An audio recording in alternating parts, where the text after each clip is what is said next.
शिवजीको उनै शिवजीको नाकको माला बाको छाला चन्द्रमाको टिको।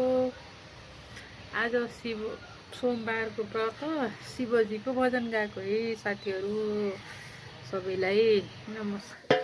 आज नागपञ्चमी पनि सोमबारको व्रत साङ्गे पनि गर्न छ। अब यो चाहिँ आज यहाँ घरमा पूजा गरेर अनि बल्ल नाग बनाउन छ।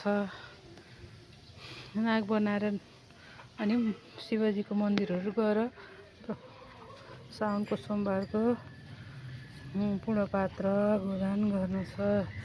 आज सोमबार होइन। यस्तो फुल टिपेको मैले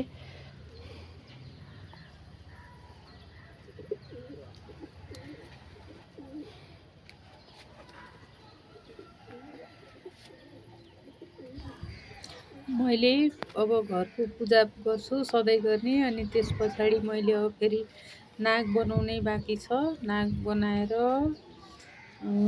अनि नागको पूजा गर्नु पर्यो। मैले यसरी नाग बनाएँ। हेर्नुहोस् त पिठोबाट बनाएको नाग हो। नागको आँखा जिउरो अनि पतला बनाइदिएको क्या। त्यो त्यति राम्रो त बनाउनु जानेको छैन, तैपनि अलिअलि काम चलाऊ नागको लागि भनेर मैले नागलाई दुईवटा पुरी सानसानो बनाएँ। अनि त्यस पछाडि त्यो धुपबत्ती भिजेछ तेलले होइन।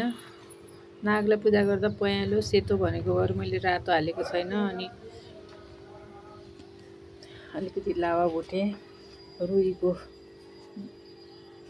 यस्तो चढाउनलाई। अनि मैले आफ्नै कौसीको तरकारी टिपेको यो हेर्नु न। यस्तो सुके फुके यो करेला नि कुहिएको रहेछ।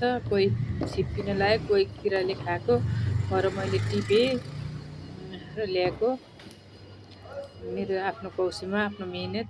त्यसपछि म मन्दिर गएँ।